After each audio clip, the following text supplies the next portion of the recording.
Hello, everybody, and thank you for joining us for our free webinar session today presented by Commercebuild. Today, we're going to be talking about how to build a better e-commerce strategy by thinking ERP first. We estimate that today's webinar will take up about 45 minutes of your time, including some time at the end for a Q&A. Our webinar is being recorded and will be available on demand after the live session. All attendees will receive a follow-up email after the webinar is complete with a link to access the presentation. In the chat, you'll find links to our social media, website, as well as a link to our Calendly, where you can schedule a 30-minute meeting with one of our experts at Sabre to discuss any questions you might have. With that being said, I'd like everybody to submit their questions through the question panel or chat during the session, or wait until the end for the Q&A. Please remember to stay muted during the session unless otherwise prompted. Now, I'd like to introduce to you Robbie Bernstein, the Sales Director, and Paul Stacy, Vice President of Customer Success at Commercebuild. Thank you so much, Caitlin. We're so excited to be here today. Good morning, everybody. Thank you again, Sabre, for giving us this coveted opportunity to be a part of your webinar series. So for today, don't worry, everyone. I'm not going to put you to sleep before lunchtime with too much PowerPoint. It'd be a couple minutes just to give you a quick introduction of who we are. I think that's really important. But then, of course, the fun part will be with Paul really showing you a high-level demo today. We're going to get right into it so that you can really see our native connection and get excited to see our plug-and-play solution.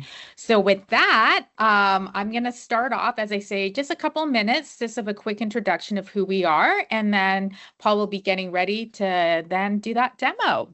So it's a little bit about Commercebuild.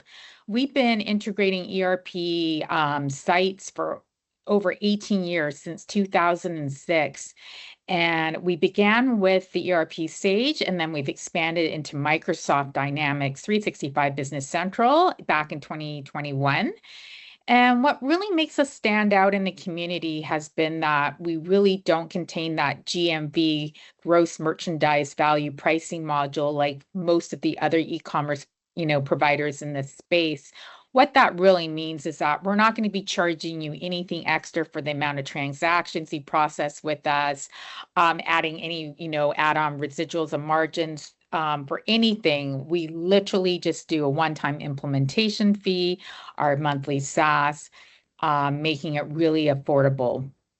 What also makes us stand out as well is that we can do this, as we say, plug and play out of the box with that native integration, so that customer portals, if you need that, we can do that, within a week. If you need to have a B2B, B2C web stores, we can do that as fast as 60 days for implementation.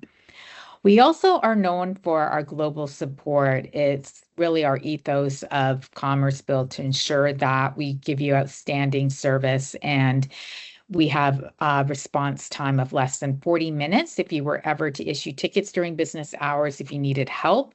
That's all included at no charge with all our packages, just so you know as well, to be reassured. And lastly, we're a one-stop shop. So what that means for you, that if you were to move forward with whether you needed to have, one of our solutions, if you don't have a marketing team, don't worry. We can help, with design. We can plan it out with you. We do the design if you need it. We connect to that Business Central, build it out, do all that testing to get you live.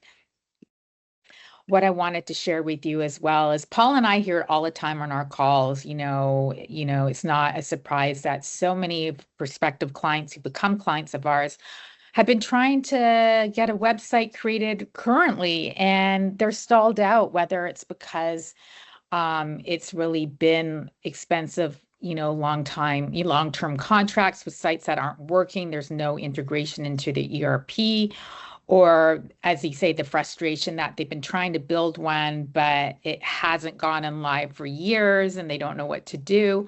Also with, having a complex sites, a lot of them have been built heavily coded, relying on hiring, developers, and that, I've had marketing teams tell us they can't even sign in barely, and let alone be able to know how they can add, products. And that's been a huge frustration. And we're here today to tell you and show you that there's a way better way, and we can make it really, seamless for you. I also wanted to share quickly that our customers, as we say, they love us because of our support. And I never like that word scary in a quote, but for this, it's the perfect word where our client Sconza, if you've ever heard of them for delicious candies, had said that Jess and the whole Commercebuild customer service team are literally the best support we've ever had on many, many platforms. They're so helpful and quick to respond to. It's scary. So as I say, that's the only time I like that word scary used. Um, as I said, with our implementations, we get asked this, well, how do you do this, so quickly? Well, we've developed a fast track technology so that during all the meetings that we have from day one to understand your scope, what you're needing, your requirements, we go through all of that so that then we can connect to your business central where we'll be building it out right away, testing it to get your approval to go live.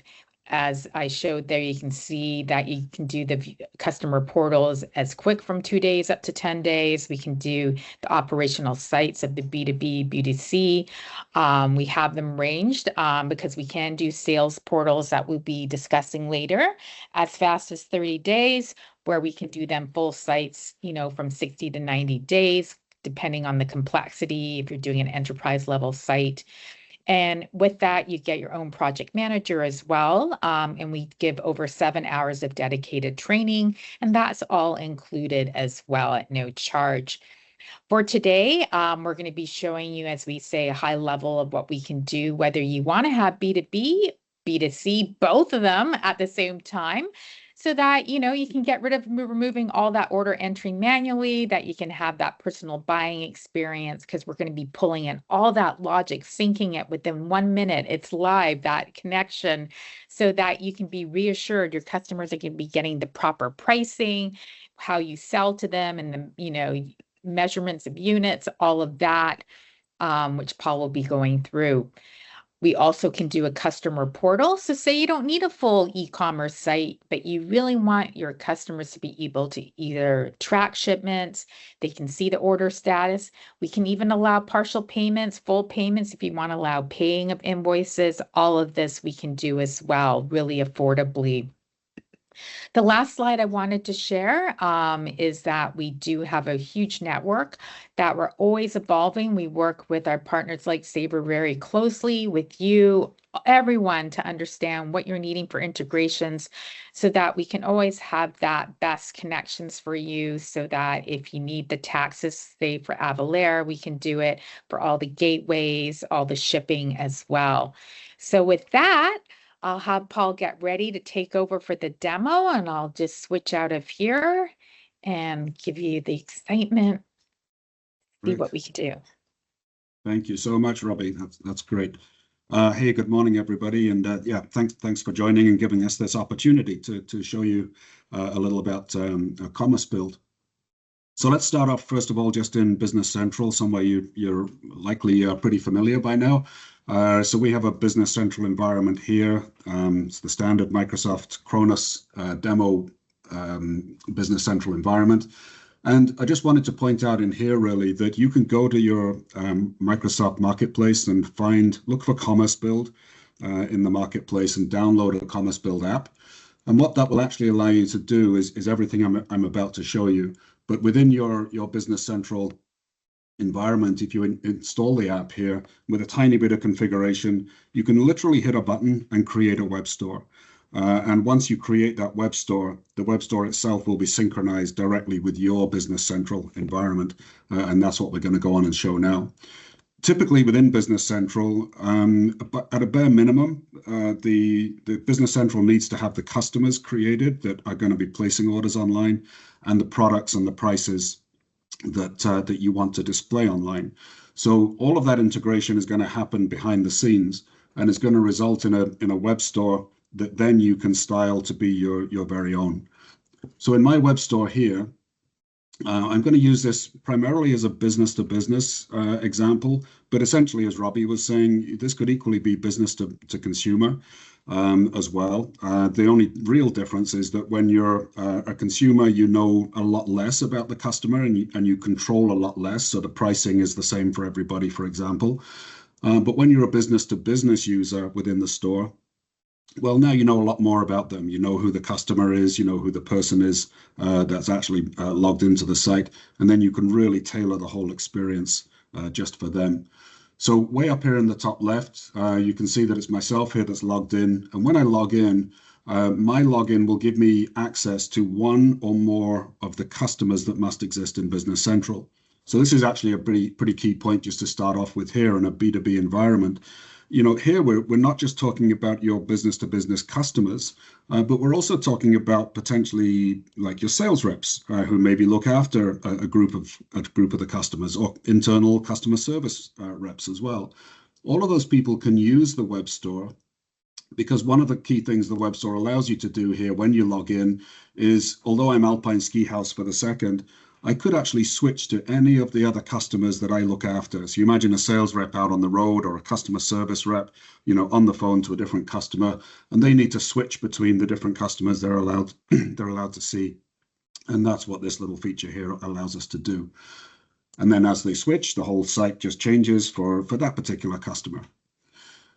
Robbie, so we talked here about sort of, you know, when you log in, you get a certain look and feel, and a lot of this is very, very configurable according to, you know, who you log in as.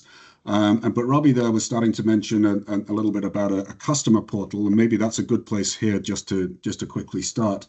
Because lots of our customers simply want their customers to be able to answer their own questions. You know, where is my order? Has my shipment shipped yet? Can I get a tracking link? What about my invoices and paying invoices and so on? So that's exactly what the customer portal side of this does. Whether or not you decide to open this up to full e-commerce and allow people to purchase online, the customer portal itself is a great asset for your business. And so as I'm logged in here, I'm Alpine Ski House, and when I come to the sales orders section, this is going to list here all of the open sales orders in Business Central at this point in time. And that's any order. It's not just web store orders. It could be, you know, hand-keyed EDI orders. However you've managed to put those orders into Business Central, they will all display here to the web store user. And that's certainly a differentiator between us and any other competitor e-commerce products. And when the user lands on one of these pages, it does a background sync just to quickly go and check whether it's got all of the latest data and the status of each of those orders once they're here. And the user can, of course, you know, click back into the order and figure out what it was that they actually ordered, where, you know, when they did it, where it's going, and all that good stuff too. They can, of course, if they wish, reorder from here. So maybe they want to do a quick way of repeating an order. Is a good option too. And if you wish, just over here on the right-hand side, you can also provide an option to edit orders. This is a great feature for people who, you know, it's a fast-moving environment. Maybe you want users to be placing regular orders with you, but give them that opportunity to edit an order, you know, up to a given point in time, maybe a day or two before you're ready to actually, you know, pick, pack, and ship. So sales orders is one thing. Shipments, of course, you know, as you pick, pack, and ship the order out, you know, you're going to perhaps potentially split orders up, and you know, before invoicing, you're possibly going to be you know, adding in tracking information. So this could be, you know, tracking information at the shipment level or down to the parcel level, and of course provide tracking links through to the actual tracking site, UPS in this particular case. All of this here is simply relying on you guys just entering the order into Business Central. So nothing complicated, just carry on doing what you normally do, and the data will sync up here into the web store. On both the order and shipment screen, there's the opportunity to download. I'll show you that. It's kind of maybe more common to use that as on this invoices page here. So we call this the transaction listing, because it's going to list invoices, credits, and refunds, and all those kinds of things. But basically on here, this is a very common use case of being able to download download a document, an invoice in this particular case. You know, so here the user could click to download the document from the listing, or they could maybe check what's on the invoice first, and then go ahead and download a copy of that. And this is a great feature. What this is allowing you to do, in fact, is reprint a copy of the invoice directly from BC. So this here would be your invoice template. this invoice would have been generated directly from your Business Central system as soon as the user clicked that option. So you don't even have to save the documents anywhere. The user will simply regenerate it when they click that link. You know, seriously, in many cases, when we talk to our customers after the fact, you know, this is the kind of area where they see a reduction in inbound phone calls, because now users can go online and find those documents, find access to, you know, the current status of orders and shipments that they previously couldn't do. And of course, they can do that 24/7. One of the other features, again, Robbie just mentioned in her opening comments there, was about the ability to pay invoices. So, you know, there are many different ways of getting your customers to pay invoices, and really this just adds to the whole range of how to do that. So here on this particular screen, this will list any invoices that are currently unpaid sitting in Business Central. And the invoice could have been partially paid. This is simply saying, you know, on each of these invoices here, there's an outstanding amount to be paid. And so it allows the user here to, you know, click into any of those invoices. They can choose to pay any amount up to the amount that's still due. And then when they're happy and they've decided what it is they're going to pay, then one of the nice things here is that when they click through to actually pay those invoices, just for demonstration purposes here, I've actually just left in sort of 3 different options in terms of payments. You're likely going to choose one of those options if you implement a Commercebuild store, but really just to show there's different options for, you know, for paying invoices. And whichever of these options you choose, that may well open up things like not just credit card payment of invoices, but also ACH. So depending how you proceed at this particular point, whether it's credit card or ACH, essentially the same thing happens. You know, the credit card or ACH screen will be displayed, and when the user adds in their details here and chooses to pay, that payment will be taken, and a customer ledger transaction will be created in Business Central. So it really does complete the whole transaction. And then, of course, in Business Central, a day or 2 later, you're going to go and do a bank reconciliation and check that the money did actually arrive. So that's quite a bit about the customer portal side of the store. You know, really great for just enhancing that 24/7 access to information that otherwise customers might have to, you know, call in and ask about. But of course, you might also want to open up the ability to place orders online, or even just have a catalog of items here that you want your customers to be able to see. So as the user comes into the store and starts to look around here, everything about the items that they're seeing here, the pricing, the inventory availability, is all determined by the fact that we're logged in here as this Alpine Ski House, as we can see up in the top left. So if I was to change to a different customer, different currency, all of this information here would change dynamically as we switch. Just a little point about kind of navigation. You know, as we build out web stores with our customers, we spend a lot of time determining how you want to organize your products in the store. So that might be things like, you know, categories of items, how you want to group those together into the store. It certainly spends time on searching.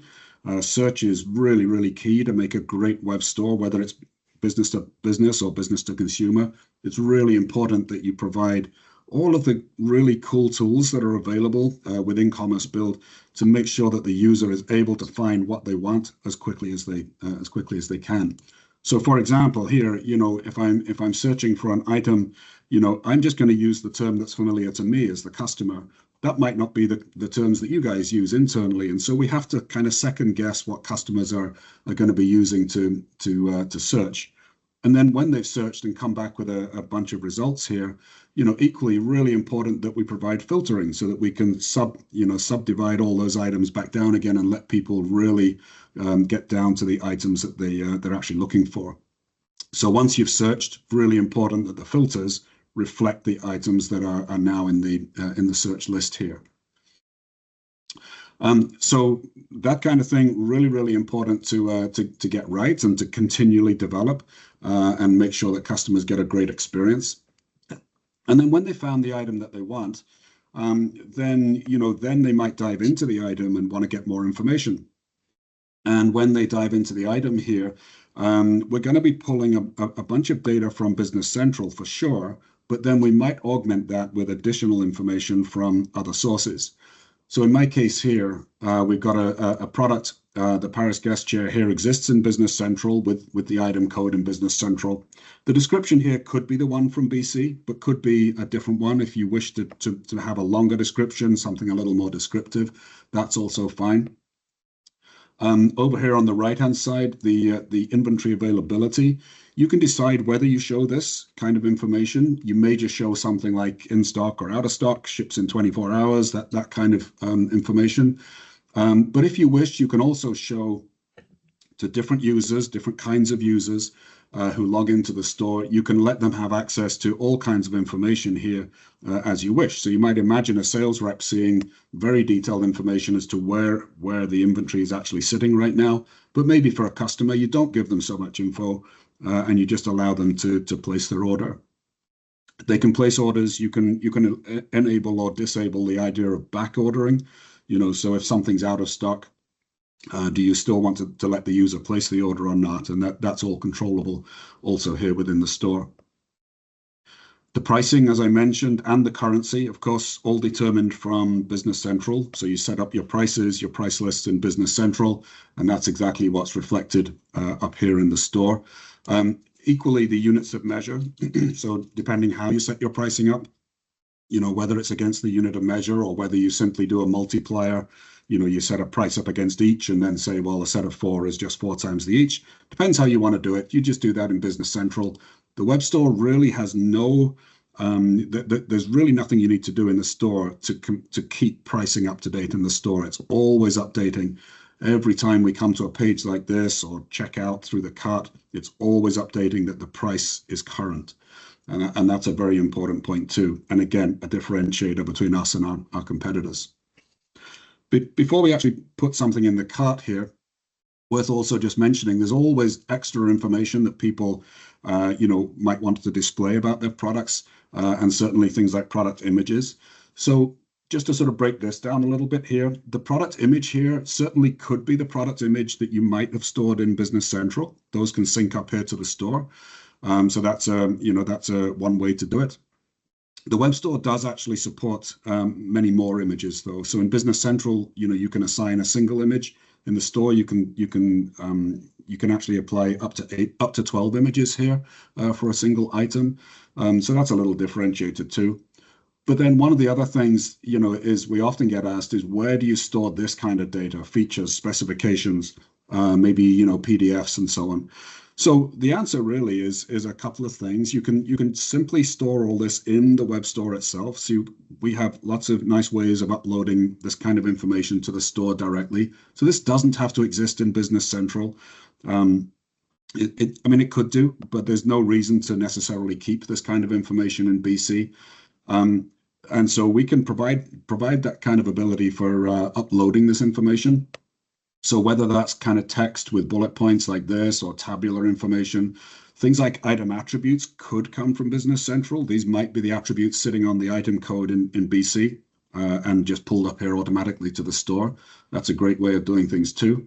And PDFs, sure, they could sit anywhere that you might want to put those in a private location somewhere. But all of this information as well, all these features and specs, PDFs and so on, could also be augmented by using a PIM, a product information management system. That's a pretty common tool these days for helping you manage the kind of data that you want on your web store. And the PIM really is there. It's not necessary, but if you have it, it's a really cool tool for ensuring that the data that you have for all of your items is really as complete as it can be. Part of the challenge of a web store, of course, is to keep that data up to date, keep it consistent. If you have features and specs for one item, well, probably you should have that for all your items as well. And so that's where a PIM can just help you manage that.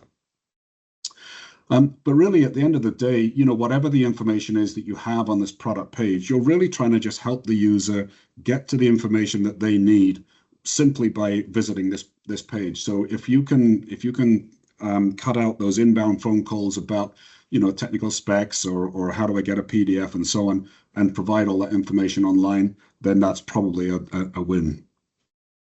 At the end of the day, we want the user to buy this item. So they're going to add this item to the cart, and we'll go and visit the cart in just a second. But one of the other things just to mention here as well, for a number of us customers, they also want the ability for this item code and description to be the customer's item code and description. So when the customer logs in, they may not call it a Paris guest chair and may not have that as their item code in their system. Well, again, we can support overlaying their item code and description over the top of yours. And so when they're looking at this page or they're searching up here, they're going to see their item code and description. So a nice additional feature. We will come to the cart in just a second, but a couple of other things just worth noting here as well. So in the web store, so in addition to Business Central's own variant feature, the web store also provides another version of variants that arguably is a little more powerful in that we can have multiple levels of variation. So in a Business Central variant, you can essentially have one variant type. So it might be a size or it might be a color. In the web store here, we can actually have size and color and material and many different levels all at the same time. The idea is very similar though. So as a web store user, I know I want to order some chairs. I know I want some guest chairs. I want blue guest chairs. So now when I make my selections, everything changes, including the item code and description and the pricing, availability, and so on. And then I can order that particular chair. But while I'm on the same page, I can also flip to different items, and add those to the cart as well. So really just a way of trying to make the user's experience nice and simple without them having to flick around between different product pages to add items into the cart. Another nice feature, we do support all the kits that and BOMs that would be in Business Central. So if you sell things specifically as a kit, so like this conference bundle here, the user can order the whole kit. They can't change anything about the kit. They either order the kit or they don't. So this is a very nice kind of fixed kit way of making sure that anything you order online matches the kit that you have in Business Central. But a slightly more flexible way of doing that is by utilizing, in Commercebuild here, we have a configurator tool. So here you might imagine essentially you're going to end up with a kit or a BOM, but here it can be a lot more flexible. So the user here can select the different components that they want, in this case to build their bike. And when they add this to the cart, it's going to add all of the different component parts separately. Once again, they can't modify those components. They can't change the quantities and they can only choose from within the component parts that we're offering up here. And all of these component parts would be compatible. So, if they choose a certain wheel, maybe only a specific frame is available or specific fork. So lots to think about with configurators too. Often get into pretty detailed conversations around those for sure. Another popular feature here is the idea of a quick order. So here you might imagine maybe some of your customers, but sales reps and customer service reps, they don't want to browse around the site. They pretty much know what they want. And so what they can do is come in here and just start searching for items and pull those straight onto the order. What this is actually doing, as I click and select an item here, it's actually adding it directly to the cart. And then when I visit the cart, I can modify that order before checking out. But as I search here, it's finding the quantity, finding the price, and allowing me to put that in the cart. And of course, if I want, I can also just take that item back out and before I start to check out. So let's actually do that. Let's go and visit the cart up here. So I mentioned earlier on when you visit the product page, we're doing a call back into Business Central and making sure the pricing is correct and the item availability is correct. The same thing applies here. Typically in a B2B environment, lots of times B2B users build up a cart, not necessarily, in sort of 5 or 10 minutes. They often build it up over hours or days. And it can be, quite common for a cart to be built up over the course of a few days. And then on the Friday afternoon, they actually place their order. So it's very, very important that every time people visit the cart or start to the checkout process, that we go back to BC and just recheck that the items are still available and the price is still correct. So all of that is happening in the background. You don't need to worry about that. In terms of the look and feel here, I've got a lot of information displayed here that you may choose to show or to hide, again, to different types of users. Maybe you show the sales rep where it's going to ship from, but maybe you don't tell the customer. But this is a useful time just to mention about multi-location support here as well. So you might have, inventory in more than one location. You might have customers spread across the continent, and you want to make sure that you're shipping from the best location for that particular customer. So we support all of the location codes that are held against ship to addresses, customer addresses, and so on. And we can determine where those goods would probably ship from. It's not guaranteeing it, or it's certainly not, forcing you guys to ship from the location that's determined here. But it's indicating to the customer, if they were to place this order, the East warehouse for Alpine Ski House is the default, and so this is likely where it's going to be shipping from. And because of that, we can also go on and determine what the shipping charges would be. Just one other little point here too. It's also possible to split orders at this point. So, maybe if you're in food, for example, and you have, fresh goods versus frozen goods or dry goods, and they ship from different locations. Chemicals is another typical example where you have inventory in different locations. It's possible here also at this point, as the user is about to check out, to actually split that order into multiple orders. Really quite a useful tool if you want to split them so that you want to charge shipping costs twice, or give them different options for the different orders that are coming from different locations. But suffice it to say, when the user logs in, the web store is going to determine what they're allowed to see here and how much information they really get to see. Very useful if you've got item weights in Business Central. Not essential, but if you want to calculate accurate shipping charges, then item weights are really great. If you have item dimensions, even better. Again, not essential. There's lots of different ways of coping with shipping, but if they're in Business Central, they will sync up here into the web store. Let's just proceed here through the checkout. So as the user starts to check out, in a business-to-business world, again, we know who they are. So this was Alpine Ski House. So in here in the actual checkout, we'll pull through any shipping addresses that are in Business Central. So those are going to be here automatically. You can choose to allow the user to create new addresses if you wish.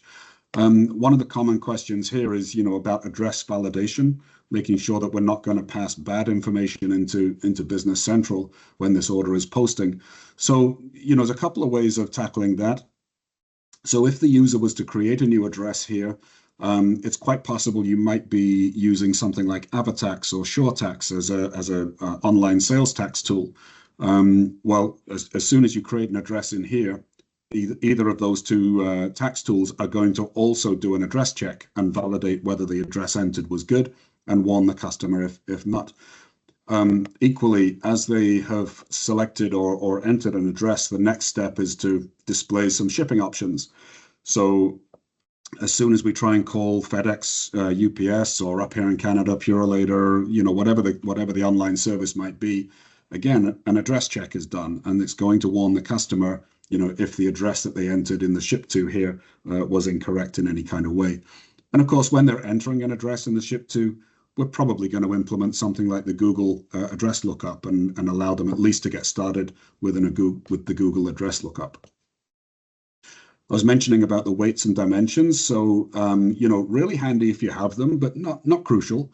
There are usually ways around dealing with shipping and shipping charges here. In my example, I am integrating with both Purolator and UPS here, so I can pull back rates. And the rates here are going to take into account where the item's shipping from, where it's shipping to. I'm saying the item, the order, of course, where it's shipping from and to. And could also take into account numbers of boxes, and the dimensions of each of those boxes. So depending how complex you want to get with shipping, we have some great tools and some great examples of customers using these right now. So then as the user selects the shipping option, they're really just selecting the option they'd like you to use. If they chose UPS Ground and you figured that FedEx Ground was a better option when you ship, you go for it. This is not committing you to anything at all. It's simply saying the customer's prepared to pay $22.19 for this ground shipment, and then you can choose what you do when you actually do the shipment later on. So they choose their shipping. If you have a sales tax tool built in at that particular point, it's also going to go and check the sales tax now that it knows all of the pricing here that's been applied. And just one other point, well, a couple of other points just quickly here. You can use promotions here if you wish. So you can have web store only promotions that might incentivize the user to add more to their cart and so on. Promotions is a whole other topic, but suffice it to say, those will sit independent of Business Central. So it's a great way of trying to encourage your users up here to the site. And then another one is also the possibility of using any credit on a customer's account to apply against a particular order. So again, at this point during the checkout, it's possible here that the user could apply credit to their order. In that particular instance, a box will show up on here on the site. It'll show them how much credit they have, and it will allow them to apply any amount up to their credit against the order amount. Other things you might do here in the checkout, let the user put in PO numbers, comments, shipping dates, contact names, anything you really like. The only thing that you need to do here really is ensure that if they're going to enter information here during the checkout, is that we have somewhere to put that on the sales order in Business Central. And so we work with you to map the specific information we're gathering here to the relevant fields in Business Central. And then finally, to get to the point of actually placing this order. So depending who's logged in, so it's Paul that's logged in, he's linked to Alpine Ski House. An Alpine Ski House in Business Central will have payment terms, so net 30, cash only, credit card, whatever it might be, and those terms are going to determine what is displayed to the user here. So anybody with credit only, for example, they must pay on a credit card, are not going to see the option to place this order on account. But maybe if you are a net 30 account holder, up to you, but you guys can decide whether you also want to let the user pay by one of the credit card methods too. And I was mentioning ACH. So, if you want to take ACH payment, either for invoices or for orders here, that's also possible. But at the end of the day, you're trying to get the user to place their order. So when they place their order, this could be 24/7, so they don't really need to interact with you. They just want to make sure they've got an order confirmation. So of course they get one here on the screen. They'll also get one coming in their email as well, just to remind them what it was that they just ordered. Equally, if you wish, an order confirmation can also come your way, just to let you know that Paul just placed an order. And then the order itself is simply inserted here into Business Central, ready for you guys to pick and pack and ship as normal. Just a couple of other things, just to finish off here very quickly, is that just up here in the store, we often get asked about things like abandoned carts and marketing, marketing tools that we can use to monitor what people are doing in the store. So for sure, a very typical one would be to plug in Google Analytics and just figure out where people are going in the store. Very commonly used. Things like abandoned carts, very commonly asked about, specifically in B2C, but also in the B2B world, more so now. So in our store here, one of the common ones that we're finding is being asked about is Klaviyo. We have a Klaviyo integration right now, so that would allow us to implement Klaviyo here in the store. And what that allows us to do is track the different events that are going on in the store. So abandoned cart is a very typical one, but it might be customer registered or customer logged in, customer hasn't logged in, for a long time, that kind of thing. Those kinds of events you can track through here in Klaviyo. We're about to just launch HubSpot and then, of course, Microsoft CRM following very quickly after that. And another quick one just to point out as well, just finally here, is that you can also have here order templates, very common feature. So it's kind of like a shopping list idea, where a user can save a list of items, and they can have multiple lists of items, so that they can always refer back to those and add those quickly into the cart. I'm right up against time here, so we'll finish off at that point. But really, we have lots of examples, lots of customers doing lots of fun and interesting things. So really, if there's anything that's kind of struck you as interesting today, and that maybe we haven't covered in enough detail in this demonstration, just reach out to the guys at Sabre, and Robbie and I can help jump on a call and discuss your actual requirements. Thanks, Robbie. Great. Thanks, Paul. That was amazing. I hope everybody enjoyed this today. I'd like to thank Paul and Robbie for taking their time out of their day to present for us. We'd like to thank you for attending this webinar. Once again, you can find our social media, our website, and our Calendly to schedule a 30-minute meeting with one of our experts at Sabre in the chat. Otherwise, I hope you all had a great day, and we hope to see you again at one of our upcoming webinars. Absolutely. And I'll just quickly share my screen here, if that's okay, just to give you, if you do need information as well. Here's my information. If you do want, Roberta, if you want to schedule time with me and Paul and with the Sabre team, you can also reach out here as well. Thank you again for this incredible opportunity, and we're wishing everybody a wonderful day as well. Thank you. Yeah, thanks everybody. Appreciate it.